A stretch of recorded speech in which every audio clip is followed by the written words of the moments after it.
Hello,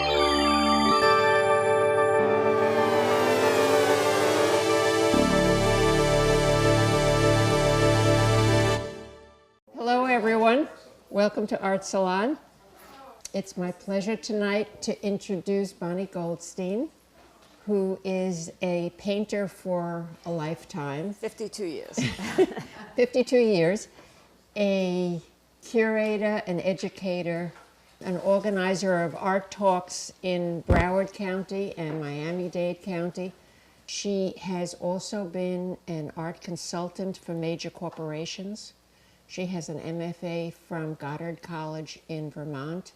She's got a lot of information, and she's got a constant hunger to find out more. So I think this is going to be very exciting, and I'm very happy to welcome Bonney Goldstein. Thank you. Sometimes when people start introducing me, they say, well, she did this and she did this. God, and I realize how old I must be to have done all that stuff. But anyway, this is one of my favorite topics. Every year for the Fort Lauderdale Museum, I used to do a project. So one year I did a talk on Andy Warhol, and one was the Cobra, and then I started looking at women in art, trying to find the women who are still doing figurative work and what sort of ties all these women together. Before 1950s, everyone who was interested in art, you had to go to France. France was like the capital of the art world. If you wanted to learn how to paint, you went to France. If you wanted to meet artists, you went to France. If you wanted to look at art, you went to France. There was no such thing as Chelsea in New York. There was no such thing as Art Basel. It's hard to realize, but there were no galleries. There was no 57th Street in New York. There was nothing. It just wasn't really available. And in Europe, the only women who were actually painting as part of the sort of Impressionist group one was Marisat. And when Marisat got invited to join a salon, she was one of the first women to ever get invited. And one of the reasons is that she was married to Monet, so that sort of helped. But in order to enter Caro's salon, she had to get this approved by her parents, even though she was sort of a grown woman. And what he wrote them was, to include Marisat into my salon would be catastrophic. She would be competing in a man's world and go against all feminine teaching at the time. And her parents had to understand that this was going to be her problem. But her mother, who was really wonderful, said, no, I want you to do it. So she went ahead and she was able to join the salon. And she got into a couple of the Impressionist shows, not too many. The other woman was Mary Cassatt, who was an American, and I guess they took her in because she was a pushy American. That's the only reason. Both these women, they do these lovely, pretty pictures, and I don't mean that facetiously, but they are very soft, they're very pretty. The women are always beautifully dressed. There's usually a couple of little children, hanging onto their skirt, perfectly dressed and extremely well behaved. And then what happened? We had World War II. World War II changed the entire world. And as awful as it was, and as horrific as that was, and I hate to say this, it was really the best thing that ever happened to women, because women got out of the house. They went to work, they went to schools, they were suddenly able to do whatever it is that they wanted to do. The whole world opened up to them because somebody had to do these jobs. And so the world literally changed. France also was completely decimated.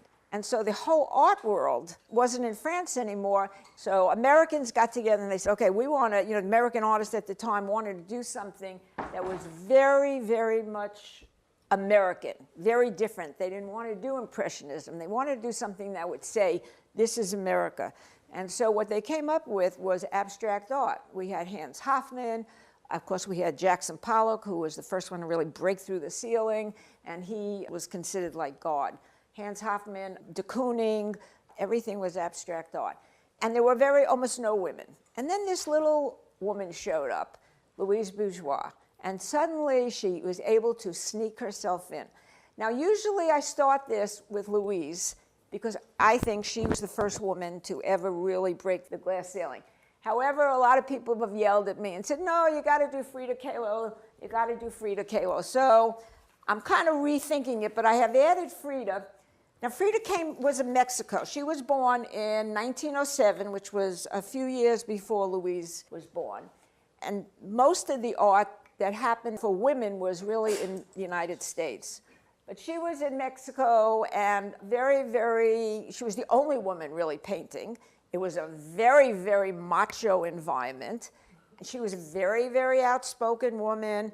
She had a very, very rough life. When she was 6 years old, she had polio and had problems with one foot, so she kind of had one foot shorter than the other, and so that's one of the reasons she always wore those long skirts.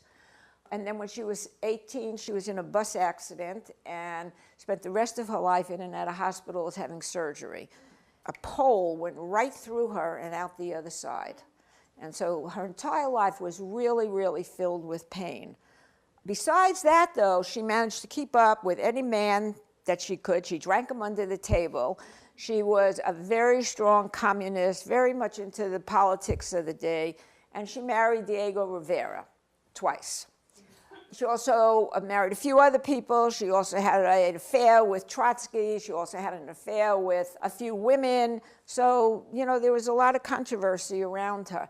She died when she was 54 years old, which was very young. She had just had a whole bunch of surgeries to try to alleviate the pain. And some people say that she committed suicide. And that's, we don't know. But Frida, when she was laying in bed, she was so miserable. Her mother said, "Why don't you start painting?" And so she started painting. And her mother found a way to get a canvas up here so she could lay down. The canvas would hang down suspended, and she could paint. And what she painted was herself, which is one of the reasons, and this is only my opinion based on a lot of research, but it is my opinion, but it's one of the reasons that I don't think of her as somebody who changed the course of art, like Louise Bourgeois, who changed the course of art, mainly because her work is very personal. This is Frida's story. Sometimes you'll relate to it, but it's a very personal story, whereas some of the other ones, their story is much more universal. So that's one of the reasons I did not include her. And there's also, and you have to say this, I'm sorry, women, but she was married to Diego Rivera, who was the most popular painter of the time. So does she get some push because of that? That's an old question, just like Helen Frankenthaler married to Motherwell. Would she be where she is? So there is just a little bit of that. Frida Kahlo, as I said, all her work was portraits, and they were all portraits of her. And she said that she was the only one she really knew. She was the one person that she spent most of her life with. So, you have to she was laying in bed for half her life. I think she had 36 surgeries in the last 15 years of her life. Oh, the other thing is in Mexico, they were all surrealist at that time. Most of them were doing surrealist paint. She did not. So she never really got that fame in Mexico. She had one show when she was 1953, a year before she died in Mexico. She had one large show. So she did, she was alive to see some success. They brought her in on a stretcher, and they had a huge bed in the center of the hall, and they placed her on the bed, and that's how she went to her show. I give her credit for that, and now the more I'm trying to open myself up to her, yes, she was probably a very important artist. I think she's first going to become important, but we shall see. The jury's still out. But all her paintings are, as I said, portraits of her, and they all have symbols. Not like the surrealists did, but these are like personal symbols, like the birds. They all have birds in them because a bird meant someone free to fly around, something that was free to fly. She was not able to. This one, Memory of the Heart, this is actually a self-portrait of her. She's got something through the heart. When she and Diego were divorced for about a year, he had an affair with her sister, Christina. And this really bothered her. Most of the other affairs she could deal with, this really bothered her. She was very, unconventional for the time. Even when she was married to him, they lived in two separate houses. They were adjoining, but she always had her own separate space, and he always did what he did, and she did what she did. But this affair really bothered her, and so the dagger through her heart was because of that. This one, you've got the monkey and you've got the cat, both very black, and that's how she felt that her life was. It was the darkness in her life. The thorns around her neck. She wanted more than anything to have children. and that was one of her biggest regrets, is that she wouldn't be able to have children. In fact, I just read this morning that when she was 10 years old, she went to see a show, and it was Diego Rivera's show. I guess he was significantly older than her. And she said to one of her friends, "I'm going to have his baby one day." And many, many years later, she tried, but they all ended in miscarriages. So that's Frida Kahlo. And then we move to the United States, and we meet Louise Bourgeois. Louise was born in 1911, and she was born in France. And I think she's the most important woman artist of all times. I really do. She made such a difference and broke into an all-male world. This was 1954. She also did sculpture, which even today is still a man's world. She came from France. She married an American and moved to America. Her father, not a very nice man. He wanted her to become a mathematician. He wasn't really interested in her painting. They owned a tapestry shop, and she spent all her young years learning to tapestry, and then she did a lot of repair work in the store for him. And he had a mistress, and the mistress lived in the house with them and was Louise's tutor. This is a big problem for her mother, who was sort of like a very frail person. And Louise was always in the middle between the father and the mother, and it was not a good relationship. She does these spiders. These spiders are absolutely huge. To her, this is called Madame. And to her, a spider is a mother. That's what she uses. Instead of a figure of a mother, she uses the spider. And why a spider? Well, a spider is an insect that builds a web for protection around the family. And for her, that was really important, that was the mother's job. And she had 3 children of her own, and when she lost one who died, and it was really bad for her, because she felt that it was the mother's job to keep that family safe. But she became very good friends with Andy Warhol and Hans Hofmann. She ran around with these guys. She was the only woman ever in the group.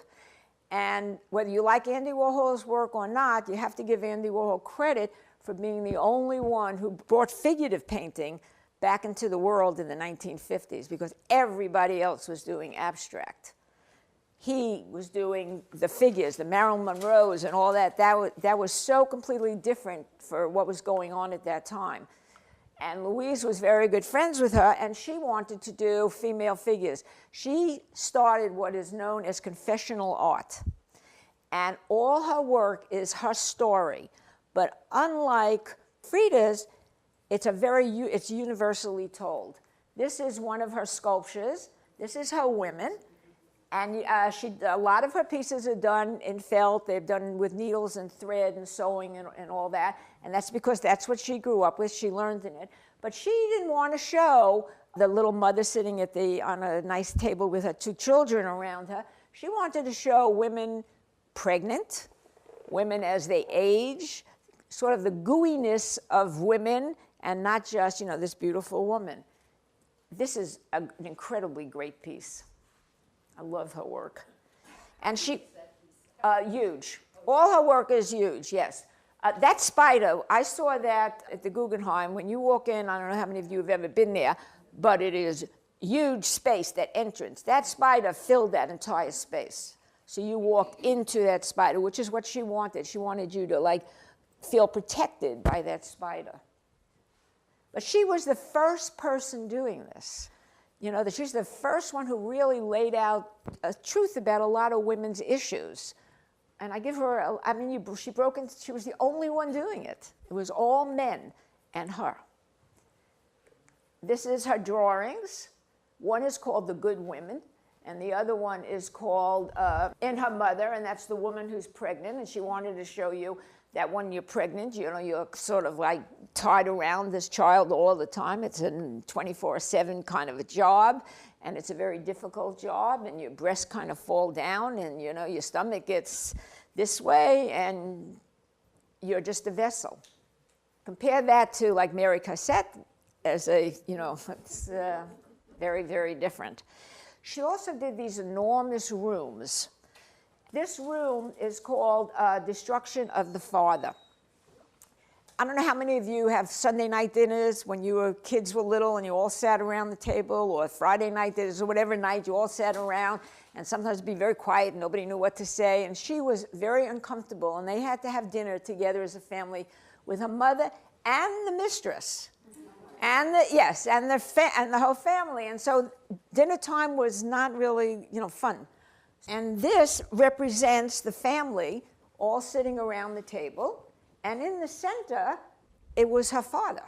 She cut him up into little pieces, put him in the center, and they all ate him for dinner. It's this huge piece, though. You walk into, it's a big room. A lot of her sculpture are big rooms. So this is why I say she opened up the world to look at art in a very, very different way, because this just wasn't done before. What materials is that? Everything. You name it. She's got wax, she's got everything. But a lot of her pieces have some sort of tapestry in them or a lot of materials.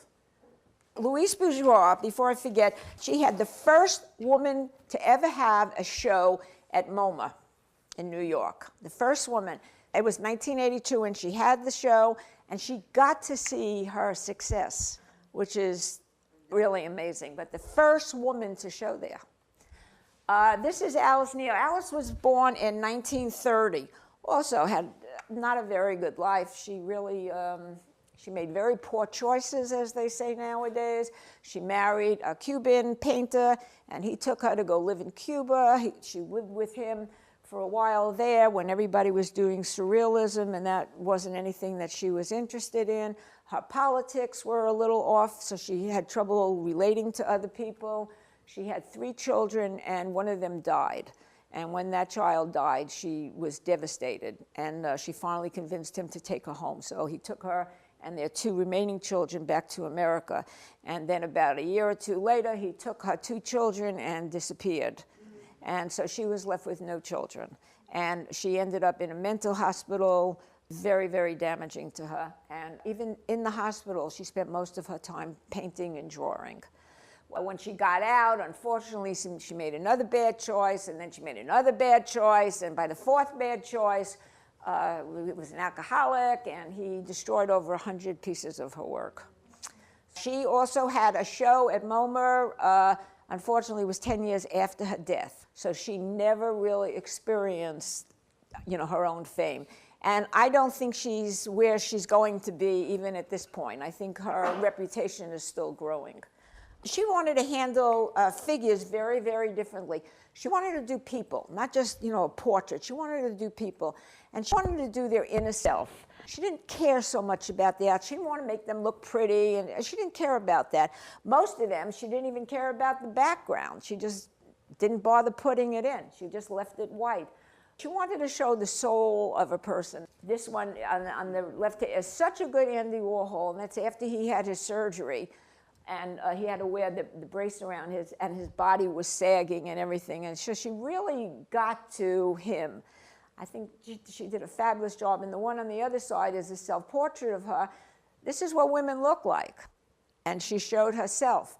And in those days, they didn't do that. Yeah. How many of the paintings she did while she was confined were considered good artwork? Most of them were just drawings because she was confined into a space. And with her 3rd or 4th relationship, most of those got destroyed. So it's her earlier work. It's her earlier work, yeah. But she had a very rough time. She was not really part of the group, but she wanted to be. She, and along with Louise, both felt that the art world was very, very sexist. That most of the shows were 90% men, 1 or 2 women. And she brings up a very good point. Right after the war in the early 50s, beginning 60s, a lot of women got into the field. They became curators, they became school teachers, they taught how to paint, and they opened up galleries. Suddenly you had galleries that people could go buy art. Now, also in the 60s, it was the fun and games time. So when these people opened their galleries and they had openings, they wanted them to be big, exciting openings. Remember Andy Warhol would go and he'd have an entourage and it would be like a big party. Well, these women wanted their galleries to be part of that. And they had a choice. Do you want to walk in with a very young, hip, beautiful young man on your arm who's going to be your next star? Or do you want to walk in with a 55-year-old woman with drooping breasts and a little bit fat and 2 children dragging behind her? And so they really, and it's embarrassing to say, but women did not support women in those days. I think that's changed, but I'm not 100%. Most of the galleries still represent mostly men. But it was, they wanted to walk in and they wanted to be in Interview magazine and they wanted to be in the New York Times Review and they wanted to walk in with these young, beautiful men. They wanted Rauschenberg on one arm and Jasper Johns on the other and Andy Warhol. They didn't want people like Alice Neal. She was an older woman and she had 2 kids and they were not interested in her children and their problems. This is her daughter, Isabella. And you could see she stripped down everything. She took away everything, and that's a very provocative picture. She also was one of the first women to say, are children really as innocent as we think? And you'll see that start to take hold over the years. Her retrospect was in the year 2000, and unfortunately she was not around to see it. Next, we have my favorite lady in the whole world, Maria Loznick. And she was born in 1919, died when she was 93 years old, which was about 6 months ago. And first time I saw this picture, I said, oh, I know just how this woman feels. You wake up in the morning and it's him or me. And this is a very large painting. It's probably around 12 by 15. And she had it centered right at the entrance of the museum. And when you walk in, it was like she's saying, oh, yeah, come on in. So she's from Germany. She is one of the most successful women that nobody knows about. She won the Lifetime Achievement Award at the Venice Biennale, which is probably the highest award that any painter could win. She was the first woman to win it. And she was all about showing the figure and showing the woman without any titillation, without any, porno or something. She wanted to show just the body awareness. And how does your body really feel? And how do you really feel? And what about that voice that's going on in your head 24/7? And this definitely tells you. And this is another one. You know how many women are still waiting for the frog, to become a prince? And this is her, you'll all love her by the time I'm done. She's literally my favorite artist. I went to PS1 in New York, which is part of MoMA. I'd never been there before, and we flew in last year just to go see her show. And she died 2 weeks before the show was supposed to close. So she did, she knew that she had finally made it to America, so to speak. So she's very, very famous in Europe. And they ended up keeping this open for an extra 6 months or something, and the New York Times Review came out and said, we need more 92-year-old women painting. It was one of the best shows they've had. They couldn't close it. But, her face, if you look, she uses color. She doesn't care. What she's thinking is, oh, God, her head hurts trying to, turn this guy into a prince. It's like, and all her work is like that. This is another one. Look at that lady. She has got balls. And she's got big breasts and big hands, and she's just there. The next one is my favorite. Spell her name. Loznick, Lassnig, Maria. And this is one of my favorite ones. This is called Madonna of the Pastries. I don't know how many of you have families. You sit around and you have a nice big piece of chocolate cake, and there's one little piece left. And as the mother in the house, I used to take the piece, stick it in a bag, put it in the back of my refrigerator on the bottom shelf behind 3 things so that it would, I could have that when I have my quiet moment. So that's one of the things she's saying. We have to keep those little moments to ourselves. We have to fight for those moments.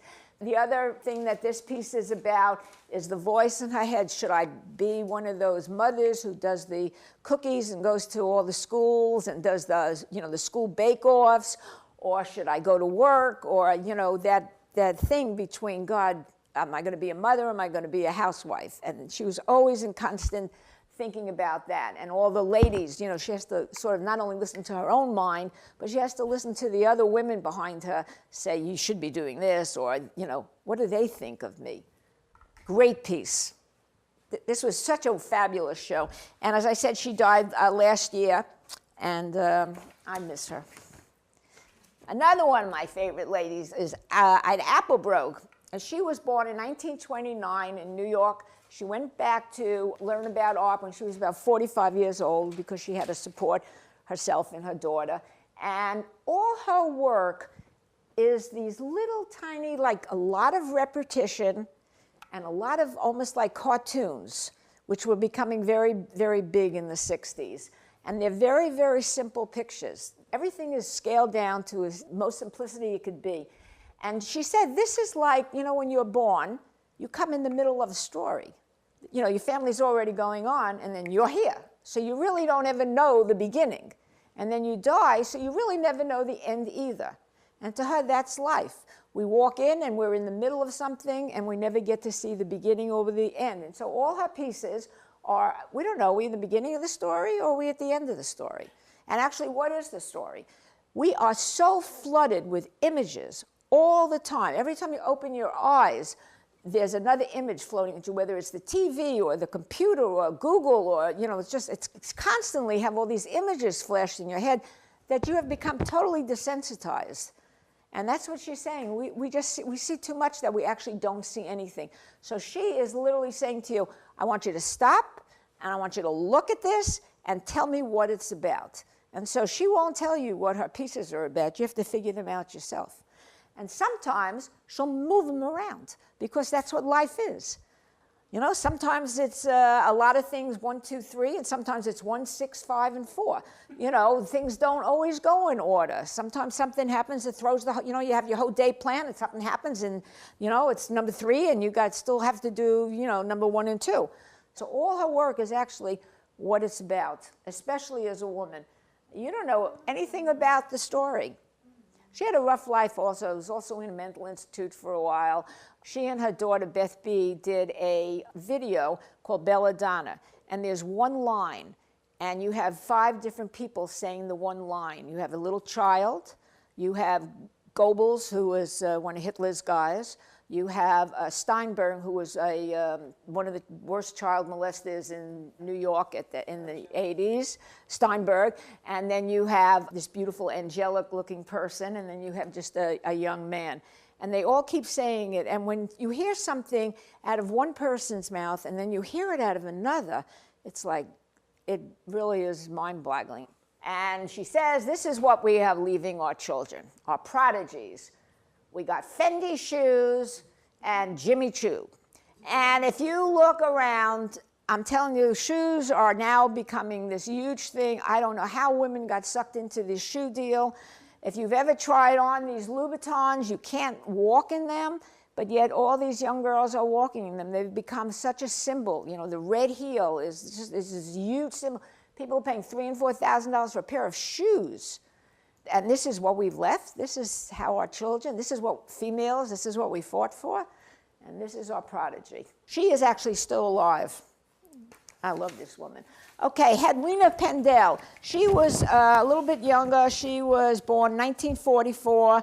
She is a black woman. And she did this video, which says Free White and 21. And she was one of the first black artists to say 2 things. One is that I don't want to be called a black artist. I want to be called an artist. And also, she is not always liked because some of the older black generation her message has changed, and they don't want the message changed. So she's not always accepted. But she made this video where how much easier life would be if you were free, white, and 21. And this is another piece that she did, and the hair. And black women have, I guess it's a huge issue among them with the hair. And so how much easier life would be. When she was a child, she was very, very smart. She was in school, and she won an award. Whoever got the highest or the most score or something would get a free ride to a private school for 4 years. And she won. And the head of the school called her in and said, this gives me chills. They said to her, listen, if we give it to a white girl, she will be able to do more with it than you. And so they gave it to the white girl and not her. But she got the last laugh because she actually teaches in a university and does very well. I saw her in Art in America yesterday that she has a really nice big show coming up. But yeah, that was her. That was it. She also does these wonderful pieces, which is trying to show her heritage. She calls it autobiography. And she also tries to keep a little bit of that African history in her. So she has things that sort of remind you of that. They're also made heavily with beads and ribbons and string and, you know, all those things that considered like feminine.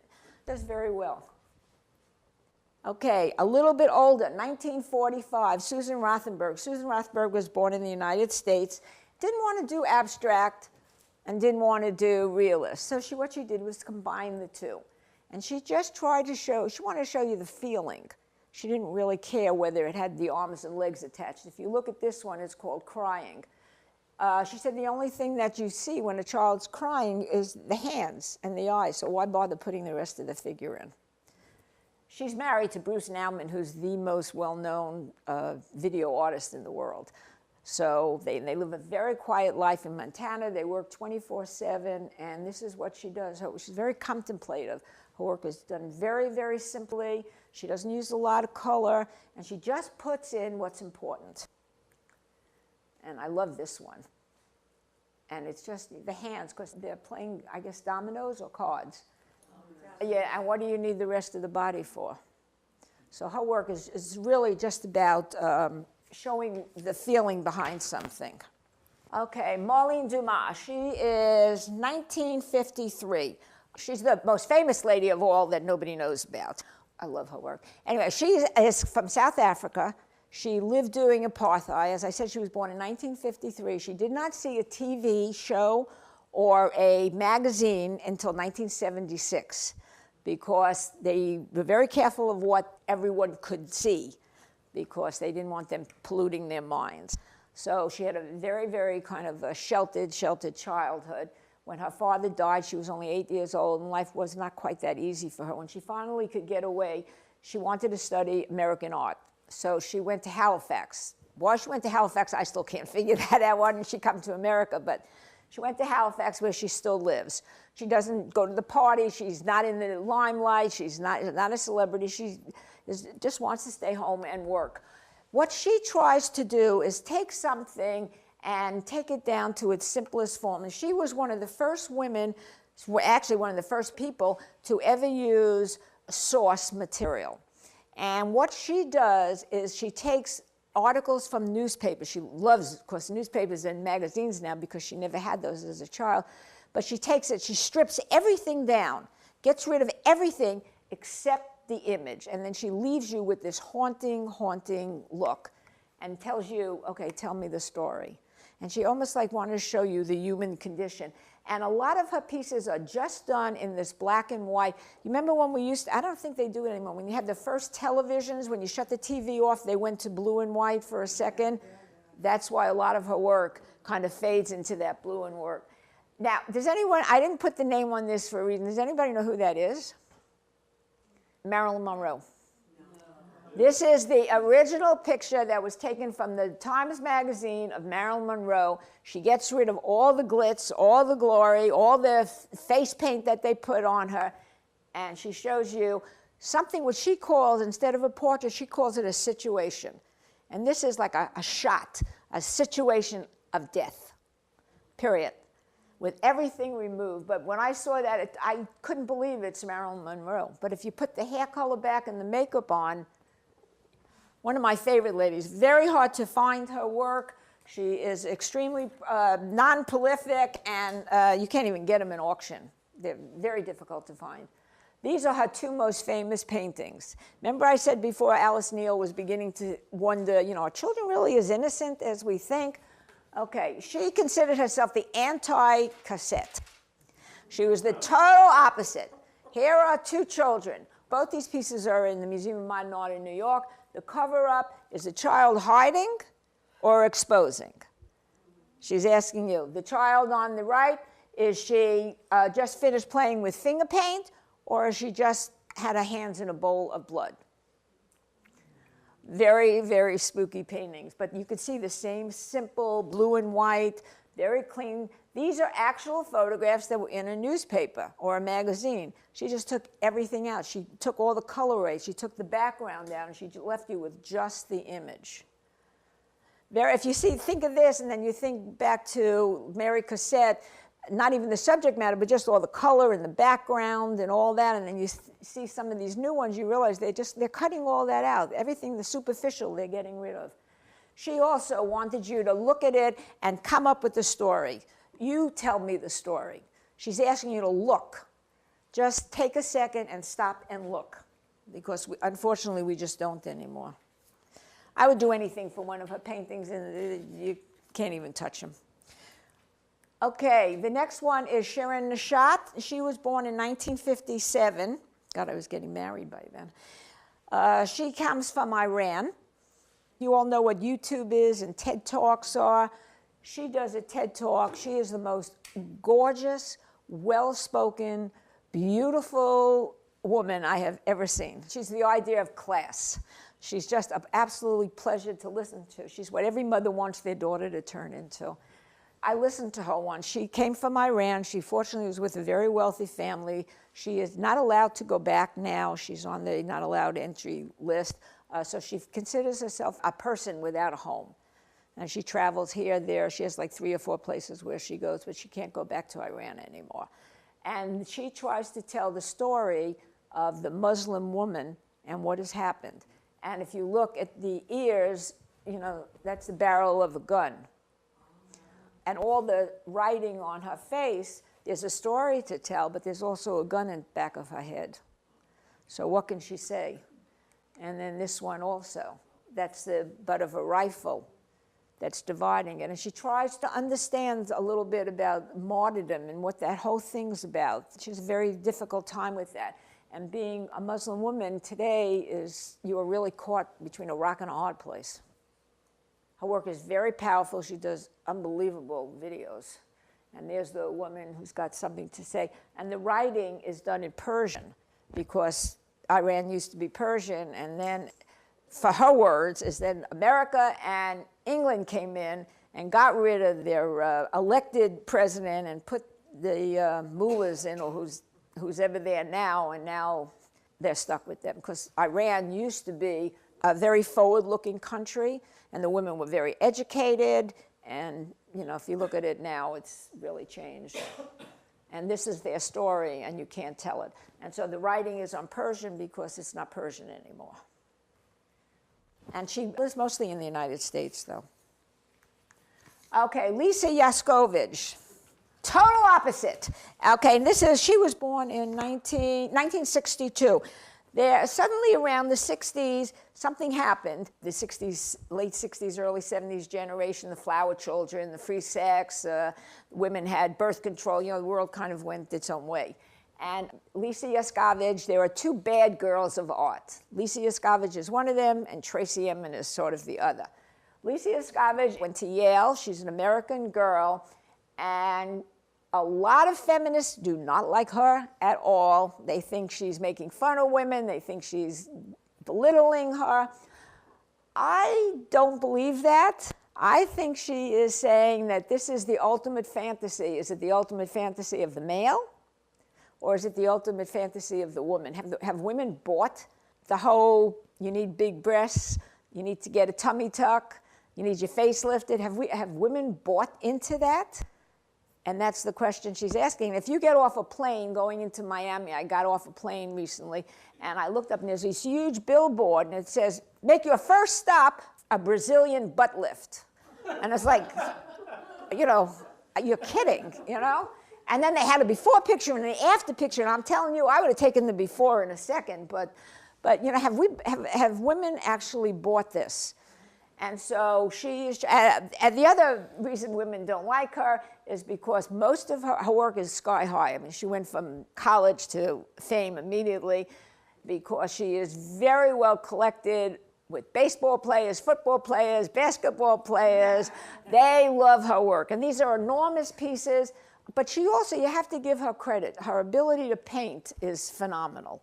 She actually sets up these scenes. She hires friends to dress a certain way, to look a certain way. She sets up a whole scenario, pays for a house or whatever she needs, and then she paints from that. And her painting ability is beautiful. She is very technically trained. She knows exactly what she's doing. But have we bought it? I don't know. You have to ask yourself that question. There's the other one. Is this your fantasy? Also, a lot of people don't like her. She has a very, very big personality, and she's very often asked to leave parties because she kind of like takes over the parties. She's just, I'm from New York, so I can say this. You know, she's a real New Yorker in the middle of like the Midwest or something like that. So, but her work, her work is done. I mean, it's gorgeously, beautifully, beautifully painted. The other bad girl is Tracy Emin. Tracy Emin is one of the YBAs, they call them. And she was also born in '62. That's Young British Artists. When there was a whole slew of these young people, they came out of art school, and Saatchi & Saatchi, which is like the biggest advertising company in probably the world maybe, he bought them all up and he really made them stars. And they became huge, like right out of college. This was her piece that was in the Tate in London. And Tracy had a terrible life when she was growing up. She was raised in Margate, which was a very, very tough part of England. A nice way to say this is her mother sort of pimped her out to a lot of guys. At one point, she was kind of thrown out of Margate and told never to come back. And that now she had the last laugh because she just built this multi-million-dollar museum in Margate, which is called the Tracy Emin Museum. So she came back in style. But she had a really rough childhood. And she sort of was like, some people say, well, she was a victim. Well, what she did, which I think is so brilliant, is she turned the tables. This is called Everyone I've Ever Slept With. And so all those guys that thought they were getting away with it, there's their name plastered for everybody to see. I think she is kind of brilliant. I think she is one woman who is going to be around forever and ever and ever. She's going to be right up there eventually someday with Picasso and all the other ones. And she also uses womanly things, so she may be very harsh in what she's saying, but this is a quilt. This is what young girls use, you know. They quilt, they sew, and these are quilts. But there's everybody's name for everyone to see. It's a quilt. This is the tent, the outside, and then this is the tent. And each one of these little squares is, you know, it's quilted. Yeah. A lot of her work is like that. And then, you know, when I first saw Tracy's work, I thought of Louise Bourgeois, because if it wasn't for Louise making that push into confessional sort of art, you wouldn't have Tracy Emin. At least I don't think you would have. To me, it's so easy to make a connection. This is another one. She shows the private life of a woman and a man, because I'm sure men feel the same thing. And she shows it right out there in public. How many of you have ever, you know, when your kids were crazy and running around and it's like you go into the shower and, oh my God, what have I done? You know, and you sort of, you all have, I know you have. So she takes it and she puts it on paper. When Louise Bourgeois was dying, so the end of her life, she worked with Tracy and they did two pieces together, a whole series. And one of them would draw and the other would do the writing. And one of the last pieces that Louise did was a drawing of Tracy's, and then on the bottom it said, pack your bags. And so it was 92. Where is a 92-year-old woman going? So she must have known at some point that she was getting ready to pass on. Oh, women masturbate, that's what they do, so she just puts it right out there, just like men do. And women watch pornography, just like you guys. Don't say you don't, because you do. And then she took up all the things that you think, and not only did she tell you it, but she put it in bright lights from wall to wall so that you don't miss it. And she was the first one to do it, and she's going to be around for a very, very long time. And actually, she just bought a house in Florida. So she's coming to our neck of the woods. Probably not full time, but she is going to be here. And it was funny because a friend of mine knows her. She asked me if I know a guy for her. And I was like, are you kidding me? I wanted something brilliant. What she's looking for is a man? God, you know. So I don't know how far we've come. But anyway, the next one is Carol Walker, 1969. Carol Walker is also a black American girl, so young, 1969, God. When she was young, she was in art school, and she wanted to become famous. She knew that always, she wanted to become famous. But she was, everywhere she looked, there was all these guys, and they were all painting, and she knew she couldn't compete, and she didn't think she could ever be as good as them. So she decided, I got to find something to do that's totally different than what they're doing. And so she came up with these silhouettes, which reminds me of Black history somehow. I don't know why, but something about them. And she says to you, I'm going to tell you a story. She becomes a narrator. She says, I'm going to tell you a story. Follow me along the wall. And so she's inviting people to come with her, start at the beginning, and she'll tell you a story. And she tells you the stories that she read as a child. Uncle Tom's Cabin, she rewrites it. She warns you she's an unreliable narrator, though. So you have to be very careful. She'll tell the story of slavery. And she'll tell the story of Gone with the Wind, all her childhood. And all her work is done with silhouettes. This is how she works. And the way she came about this is when she was young, she used to draw all the time. Her father was a teacher, and he'd bring home these big pads of paper, and she would draw, and then she'd run out of paper. So she started drawing on the walls.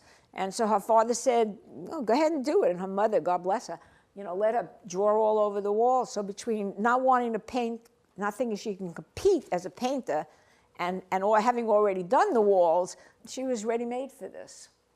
A lot of problems with her, though. As I said before, like with Hawenda Pendel, the older black population, Betty Saar, Faith Ringgold, they do not like her. There's like a little war going on because they want to tell black history as in this way. And she doesn't. First of all, she said she's sick and tired of being considered a black artist. She just wants to be an artist. And she's also tired. She's young. She's 1969. She's a baby. She doesn't think of herself as a black artist. She's just an artist. She doesn't think of herself as black. She just thinks of herself as a person. She's really tired of the whole black-white fight. And I think the whole younger generation is really tired. I think this is an old people's war that the young people, I hope I'm right, but I could be wrong. But anyway, they don't like her because they don't like the stories she tells. Sometimes her stories in slavery, some of the black slaves are just as cruel as some of the white masters. And there was a hierarchy in the black community in those days. And some of those who were like the inside slaves and the outside slaves, the inside slaves were thought of better. So they were just as nasty to the others as the white person. And she shows that. And it really bothers them. She also did a piece this summer called Sugar Baby. She got a huge commission from the Domino Sugar Company. She got these billions of pounds of sugar to make something, and she made the Sugar Baby, which was a great white sculpture with a little red bow on the head, and she called it Mammy. And boy, they did not like that. They wanted it taken down. At one point in 2010, which is just like a few years ago, one of her pieces was in a public building, and when they came in for the meeting, they refused to come in unless it was covered. And so they covered the wall. And then when the meeting was over, they uncovered the wall. Okay, so that's Carol Walker. Very, very young, super, super successful. Going to be around for a long time. Look at those. And all her pieces are these stories, and she's really inviting you. She's trying to entice you to come along while she tells you her story. Beautifully done. They're just real perfection. She also tries to show the difference between love and hate, race and class, guilt and fulfillment, what makes people happy, what makes people sad. And there's a close-up of one. So beautifully drawn. Okay, next we have Cecily Brown, who is really young. She was born in 1970. God, she's one of the YBAs. Came out of London, right out of school, became immediately successful. Her pieces she didn't want to do abstract, like Susan Rothenberg, she didn't want to do realism. So Susan sort of went more realistic. Cecily tries to stay more abstract. When she was very young, she was about 10 years old, she got very interested in drawing, and her mother sat her down and said, look, the man who lives in our house is not really your father. your father is really this other person. It turned out her real father was the most successful art critic in England at the time. And she got to know him and to spend a lot of time with him. And he introduced her to art that she probably would not have seen in any other way. He introduced her to Rubens and the Greek art and the Greek bacchanals that they used to have and all the erotic kind of art from the 1700. And he really introduced her to another whole world. She's still very close with him. So all her pieces, she decided she wanted to ask you to look into her pictures and see what you can see. She's very interested in where the mind goes when there's no place to go, when you have to sort of make up what's missing. And she also does these beautiful pastel feminine colors. They're all light greens and pinks and purples and just beautiful colors. And the first time I saw these, I said, God, these are gorgeous abstract. And then I'm looking and I'm thinking, holy Toledo's, look what's going on in that piece. So this is her interpretation of 16th and 15th century art. And they are enormous pieces, and when you walk in, you kind of look the other way. She shows women just as they are. And she says that she's very careful when she includes a woman. At the beginning, she was very, very abstract. And a couple of years ago, she said these women started to pop up in her canvases.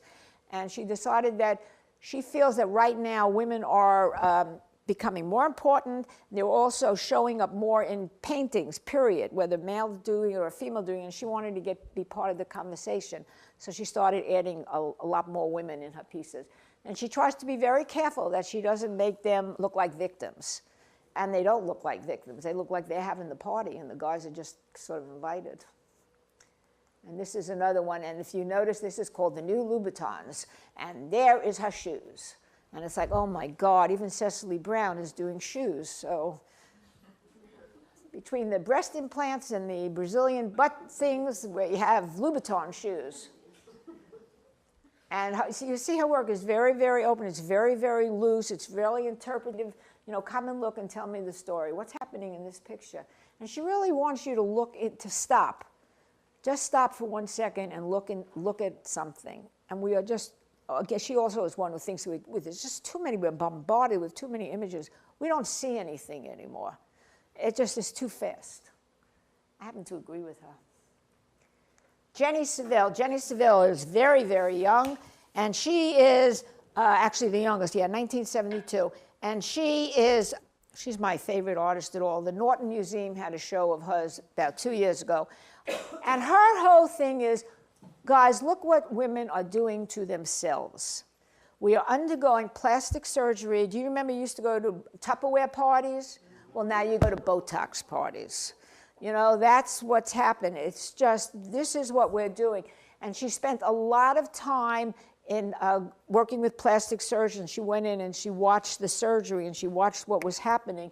And so her piece is about, this is what's happening. They're cutting you apart. Do you understand? When you go for plastic surgery, they are cutting parts of your body out. And her thought is we are becoming a whole new race.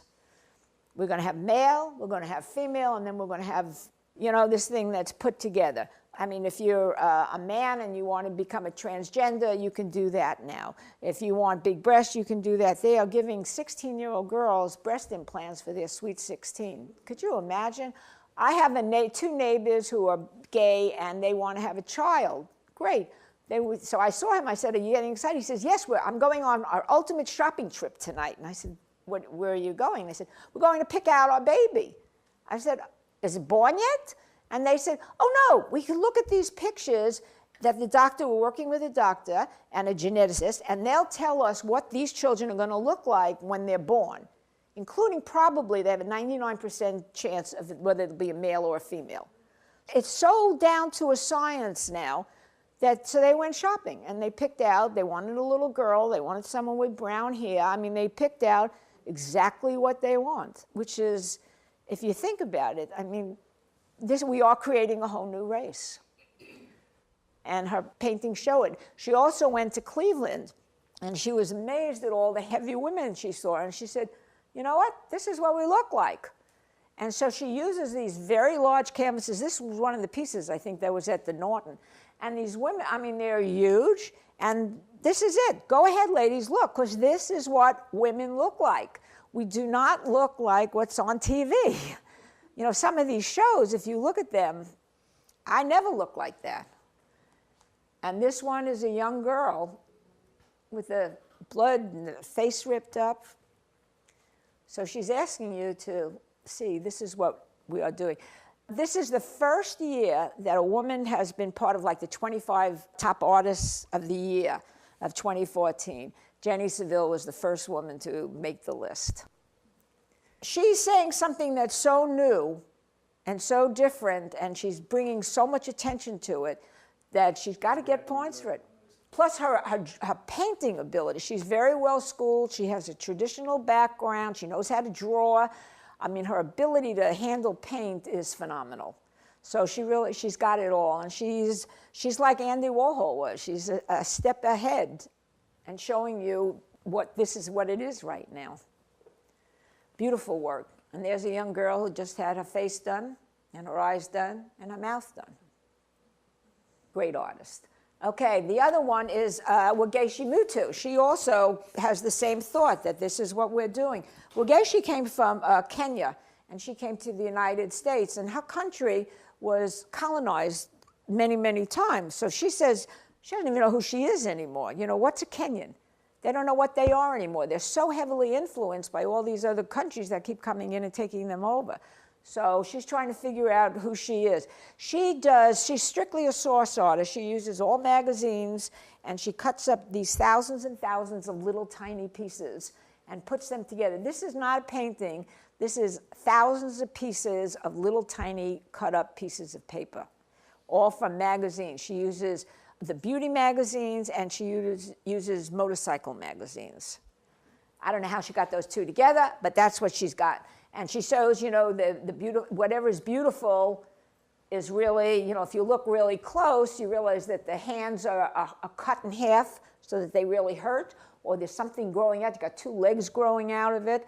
So she's kind of rearranging and telling you a fantasy of what we're going to look like eventually. This is where we are, and this is where we're going. And she tries also to show the isolation of people and how we are, we're just so separated from everybody and everything. This is another one. This is pretty double head, and that's because we all wear two different heads. She's an American, and she's from an African. And so she has both sides showing. But if you look close at this, and it's really hard to tell, but these are thousands of pieces of little tiny pieces. Beautifully, beautifully rendered, beautifully done. Was it collage? Yes, thousands of pieces of collage materials. And if you look really close, you'll see little motorcycle handles, and you know, next to the beauty salon, and next to the maybe a hair dryer or something. But they're very, very beautiful. She's one of the youngest to actually do quite well. She was born in 1972, and her work shows all over. She also likes to use a lot of these marks and everything to show that she feels that the female carries the burden more than the male. So what happens in the country is shown more on the woman. What happens with the family is shown more on the woman than it is on the man. That's a good one you can really see clearly. Dancing around. Very hard to get good images of these because there's like 1,000 pieces in each one of these. And she tries to use also some of the materials that she had in her hometown before she, a lot of her things have little threads from the blankets that they used to use just to keep warm. And she says, she tells you we're coming on a fantastical journey, and that's what she calls them. Yes, they're all wearing Louboutins. And so artists have gone from looking for the perfect figure. Back in the 16th and 1700s, you had Da Vinci and Michelangelo. They were all looking for like the perfect, beautiful form. And we had de Kooning, who tore the woman apart. And they showed the insides, they had everything. And we have sort of gone from that to almost creating a new race, which is a surgically changed female to fit a totally new universe. And so we're back where we started. We're still looking for the perfect women. And the women are the most subject ever, even to this day. more people paint women than anything else all put together. So, thank you.